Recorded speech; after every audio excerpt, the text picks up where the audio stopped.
What's going on, everyone? Welcome back to the channel. First and foremost, I want to say a quick thank you to all the new subscribers. I hope that you've been enjoying the breakdown so far. But let's get into the video today, right? Jaime Munguia versus Jimmy Kelly. What do we think about this one? What are our thoughts on this fight? Let's start with Jaime Munguia, right? At 25, he's been in a lot of fights already.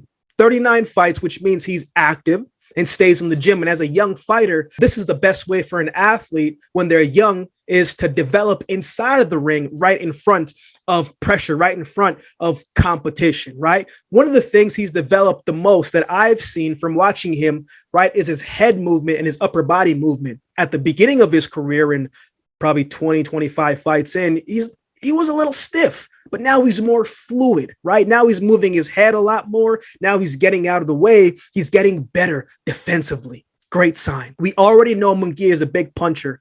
He has 31 knockouts. He's heavy-handed, and that's just natural power. Look, there are some fighters who are just naturally big punchers and heavy-handed. Another example, Artur Beterbiev, another heavy-handed power puncher, right? But to me, Munguia is more of a rhythmic fighter, which means if he starts to gain momentum in the ring, it's a problem for anybody. The more momentum that he gains, the more confident that he becomes. If I'm fighting against him, you can't let him get comfortable because he puts together good combinations without neglecting the body. He has a sneaky uppercut that I would like to see him use a bit more. I would actually like to see him use the jab a bit more. And I think it's one of those double-edged sword, right? Because he's got 31 knockouts, you hear people all the time say he's a big puncher, which he is, but you hear that so much, you think like your identity goes into him being a knockout artist. And it's great to have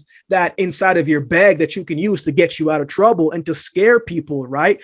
We also want to know that if you find yourself in a different position where you have to use that boxing IQ and use a different skill set that is in your bag, we want to know that you have that too.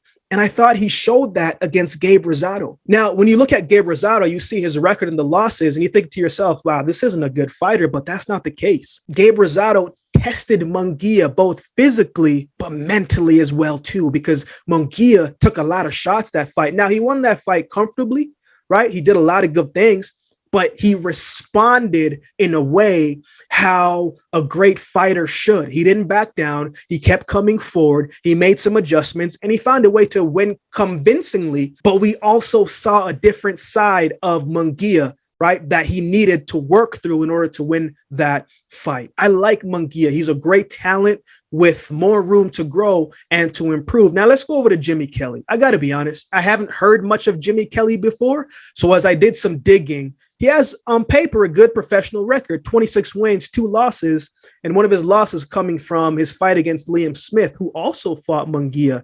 And Liam Smith took Munguia the 12 rounds, right? So that was a good experience for Jimmy Kelly, meaning he's been in the ring with some quality fighters, right? Now, after watching some of Jimmy Kelly's videos, he does some good things. He's a decent body puncher, right? Got a good right hand, a sneaky uppercut as well, too, a good jab, right? In his fight against Liam Smith, I thought he was doing well for the first 4 rounds, but then he looked a little bit tired to me going into the 5th and the 6th before he ultimately got knocked down and the ref called off the fight. Now, he's not the most explosive fighter, not the biggest puncher, not the most skilled either. So how does he win this fight? He's going to have to pressure Munguia. He's going to have to take risks. He's going to have to be courageous, right? He's got to be the aggressor. He's going to have to allow his offense to kind of move like his defense, which is going to be tough because he's not a big puncher.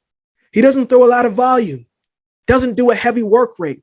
He's going to have to depend on his tactics to try and outbox Munguia and fight him from a distance, allow his jab to gauge where Munguia is and use anticipation and ring IQ because he's got his hands full.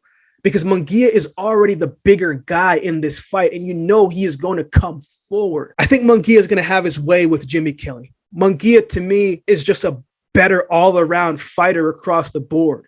He's just on a different level than Jimmy Kelly in this fight. I'm not saying that we should count Jimmy Kelly off. We can never count out any fighter when they step in the ring. But when you look at the tape, Jaime Munguia is just better. So I have Jaime Munguia winning this one by KO. I think Munguia is going to apply the pressure early. I think he's going to come forward early. I think he's going to put a lot of combinations together early. He's going to attack the body early. And I just don't think Jimmy Kelly has enough power for Munguia to respect him and back off of him, at least for a split second. I think the pressure's coming on early, and I'm expecting Munguia to win by KO, probably somewhere in the middle rounds. I will be surprised if this fight goes the distance. But let me know your thoughts. How do you see this fight going?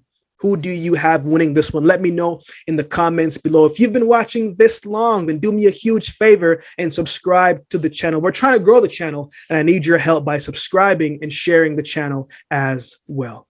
I'll see you next time.